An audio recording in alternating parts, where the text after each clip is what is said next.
চন 1980 এগৰাকী বিদেশী নাগৰিকৰ নাম অন্তৰ্ভুক্ত হৈছিল ভোটাৰ তালিকাত। কিন্তু 1983 চনৰ এপ্ৰিল মাহতহে ভাৰতীয় নাগৰিকত্ব লাভ কৰিছিল মহিলাগৰাকীয়ে। পাহৰি নাযাব যে এই ঘটনাটো কেৱল ভাৰতৰ আৰু এয়া কংগ্ৰেছ নেত্ৰী সোনিয়া গান্ধীৰ কাহিনী। ভাৰতীয় নাগৰিকত্ব পোৱাৰ 3 বছৰ পূৰ্বেই ভোটাৰ তালিকাত নাম অন্তৰ্ভুক্ত হৈছিল সোনিয়া গান্ধীৰ। সেই সময়ত তেওঁ আছিল ইটালীৰ নাগৰিক। সেই সময়ত ভাৰতত নাছিল পেন কাৰ্ড আৰু আধাৰ কাৰ্ডৰ ব্যৱস্থা। ভোটাৰৰ চিনাক্তকৰণ হৈছিল কেৱল পাছপোৰ্ট বা ৰেচন কাৰ্ডৰ জৰিয়তেহে। এতিয়া প্ৰশ্ন হৈছে, সোনিয়া গান্ধীয়ে 1980 চনত কি নথিপত্ৰ দেখুৱাই ভোটাৰ তালিকাত নিজৰ নাম অন্তৰ্ভুক্ত কৰিছিল? এয়া কোনো সাধাৰণ ঘটনা নহয়, বৰঞ্চ এয়া কংগ্ৰেছৰ এক পুৰণি পৰম্পৰাৰ অংশ, য'ত কেৱল ভুৱা কাগজ পত্ৰৰে নিয়ম নীতি উলংঘা কৰি ক্ষমতা প্ৰদৰ্শন কৰা হৈছিল।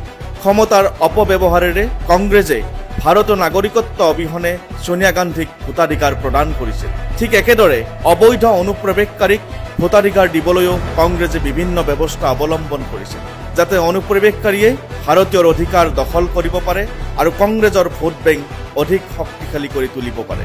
ভ্ৰষ্টাচাৰী কংগ্ৰেছৰ দুৰ্নীতি, অনিয়মৰ এনে উদাহৰণ আৰু বহু আছে।